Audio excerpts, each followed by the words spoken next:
നമ്മുടെ കോളേജിൽ നിന്ന് ടൂർ പോകാൻ തീരുമാനിച്ചിട്ടുണ്ട്. താല്പര്യമുള്ളവർ പേര് നൽകുക. കോളേജിൽ നിന്ന് ടൂർ പോകുന്നുണ്ട്. ഒരു 4000 രൂപ വേണം. ഇവിടെ ചെലവിന് തന്നെ പൈസ ഇല്ല. അപ്പോഴാ അവന്റെ ടൂർ. ക്ലാസ്സിൽ നിന്ന് എല്ലാവരും ടൂർ പോകുന്നുണ്ട്. ഞാൻ എന്ത് ചെയ്യും? എന്റെ കൂട്ടുകാരോട് കുറച്ച് പൈസ കടം ചോദിക്കാം.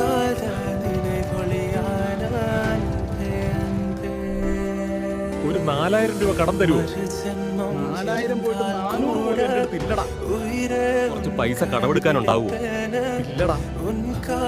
ഉണ്ടെങ്കിൽ ഉറപ്പായും ഞാൻ തന്നെ. കുറച്ച് പൈസ ഉണ്ടാവോ കയ്യില്? ഇല്ലടാ, ഞാൻ തന്നെ അയൺമാനോട് കടം വാങ്ങിയതാണ്. ഇനി ഞാനെന്ത് ചെയ്യും? എല്ലാവരും ടൂറ് പോകുന്നുണ്ടല്ലോ. പൈസ കൊണ്ടുവന്നവർ എന്നെ ഏൽപ്പിക്കേണ്ടതാണ്. ഞാൻ ടൂറിന് വരുന്നില്ല. എൻ്റെ കയ്യിൽ പൈസയില്ല. നിന്റെ പൈസ നിന്റെ അമ്മ ഗൂഗിൾ പേ ചെയ്തിട്ടുണ്ടല്ലോ. ഇതാണ് അമ്മമാരുടെ മനസ്സ്. നിങ്ങളുടെ ഓരോ ലൈക്കും സബ്സ്ക്രൈബും അമ്മമാർക്ക് വേണ്ടി.